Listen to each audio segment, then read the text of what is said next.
অখিল গগৈৰ যিটো ৰাজনৈতিক উত্থান সেই ৰাজনৈতিক উত্থান মই বহু আগৰে পৰাই লক্ষ্য কৰি আহিছোঁ। মই গোলাঘাটত চাকৰি কৰিছিলোঁ। ঠিক সেই সময়ৰ পৰাই লাহে লাহে ক্ৰমে এজন RTI কৰ্মী হিচাপে বৰ্তমান সময়টো অসমৰ ধৰ্মীয় সংখ্যালঘুৰ কাৰণে এটা খুবেই জটিল সময়, এটা দুৰ্দিন কঠিন সময়। তো স্বাধীনতাৰ পিছৰে পৰাই আমাৰ এই মানুহখিনিয়ে বিশেষ এটা ৰাজনৈতিক দলক তেওঁলোকে ভোট দি আহিছিলে, কিন্তু তাৰ বিনিময়ত তেওঁলোকে একোৱে নাপালে। পালে কেৱল ভুৱা আশ্বাস, মিছা প্ৰতিশ্ৰুতি আৰু শেষলৈ গৈ বাংলাদেশীৰ টেগ।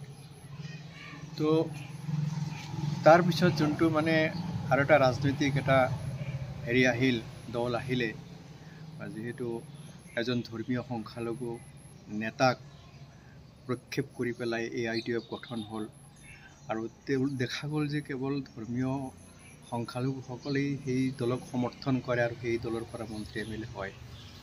কিন্তু মোৰ যিখিনি সীমিত জ্ঞান আৰু মোৰ অভিজ্ঞতা, দেখিছোঁ যে এখন ধৰ্ম নিৰপেক্ষ আৰু গণতান্ত্ৰিক দেশত কেৱল সংখ্যালঘুসকলে একত্ৰিত হৈ এটা ৰাজনৈতিক দল খুলি কেতিয়াও ক্ষমতাত থাকিব নোৱাৰে। আৰু সেই কথা মই আজিৰ এই লেখাটোত লিখিছোঁ যে তেওঁলোকেতো কেতিয়াও ক্ষমতাৰ সোৱাদ পোৱা নাই আৰু ক্ষমতাৰ তেওঁলোকে ভাগ ল'ব পৰা নাই আৰু ভৱিষ্যতেও তেওঁলোকে ক্ষমতাৰ ভাগ নাপায়।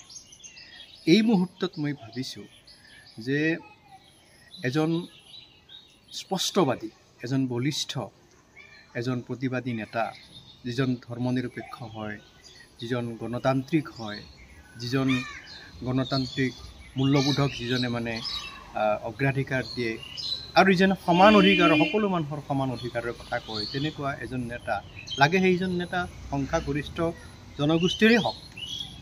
আমাৰ ধৰ্মীয় সংখ্যালঘুসকলে তেনেকুৱা এজন স্পষ্টবাদী, সংগ্ৰামী, বলিষ্ঠ, প্ৰতিবাদী কণ্ঠস্বৰ থকা নেতাৰ পিছত থিয় হ'ব লাগে, দুৰ্ভেদ্য দেৱালৰ দৰে। অখিল গগৈৰ যিটো ৰাজনৈতিক উত্থান সেই ৰাজনৈতিক উত্থান মই বহু আগৰে পৰাই লক্ষ্য কৰি আহিছোঁ। মই গোলাঘাটত চাকৰি কৰিছিলোঁ। ঠিক সেই সময়ৰ পৰাই লাহে লাহে ক্ৰমে এজন RTI কৰ্মী হিচাপে অখিল গগৈৰ ৰাজনৈতিক উত্থান হ'ল। তাৰ পিছৰ পৰাই মইতো ৰাজনীতি গভীৰভাৱে অৱলোকন কৰি আহিছোঁ, লক্ষ্য কৰি আহিছোঁ, পৰ্যবেক্ষণ কৰি আহিছোঁ। তো দেখিছোঁ যে তেওঁ একেবাৰে গ্ৰাছৰুট লেভেলৰ পৰা উঠি অহা এজন নেতা। তেওঁ স্পষ্টবাদী। যেনেদৰে এছেম্বলিত দেখিছোঁ, বিধানসভাত দেখিছোঁ, মুখ্যমন্ত্ৰীৰ চকুৰ ফালে চকু থৈ কথা কোৱা ব্যক্তি এজনে আছে, সেইজন হৈছে অখিল গগৈ।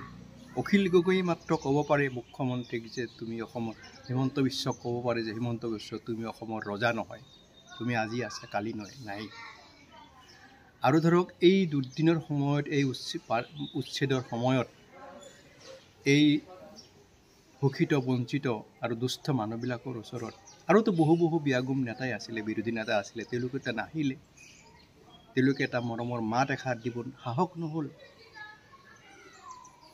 অখিল গগৈয়ে সংখ্যালঘুসকলক কিবা কৰি দিয়ক বা নিদিয়ক, এই দুৰ্দিনৰ সময়ত, এই কঠিন সময়ত, এই দুৰ্যোগৰ সময়ত, এই বিপদৰ সময়ত তেওঁ যে আহি তেওঁলোকৰ ওচৰত থিয় দিছে, মাত এষাৰ দিছে, সেয়াই যথেষ্ট। কোনো ৰাজনীতিবিদে কাকো ভাত কাপোৰ ঘৰত আনি নিদিয়ে।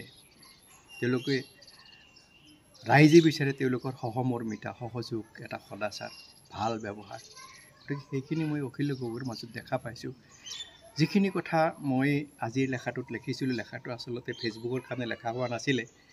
দৈনিক গণ অধিকাৰৰ মই প্ৰথম মুখ্য সম্পাদকৰ কলম এটা লিখোঁ, সেই কলমত লেখাটো আহিছিলে আৰু লেখাটো প্ৰকাশ পোৱাৰ পিছত সাধাৰণতে মই ফেচবুকত দি দিওঁ। মই ভবা নাছিলোঁ যে লেখাটো ইমান ভাইৰেল হৈ যাব। এতিয়ালৈকে প্ৰায় 200-250 হ'ল। বহু মানুহে মোক কৰিছে, ফোনো কৰিছে, বুদ্ধিজীৱী, প্ৰথম শ্ৰেণীৰ বুদ্ধিজীৱী অসমৰ, তেওঁলোকে কোনোবাই ভাল পাইছে, কোনোবাই অলপ আপত্তিও কৰিছে, কিন্তু সেইবিলাক কথালৈ মই নাযাওঁ।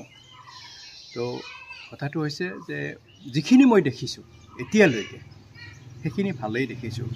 ভৱিষ্যতে অখিল গগৈ কিমানখিনি আস্থা অৰ্জন কৰিব পাৰে, কিমানখিনি তেওঁৰ ইণ্টিগ্ৰিটি ৰাখিব পাৰে তেওঁৰ বৰ্তমান ৰাজনৈতিক যিটো অৱস্থান, এই অৱস্থানলৈ, সেইটো ভৱিষ্যতে ক'ব, সময়ে ক'ব, 2026 নিৰ্বাচনে ক'ব।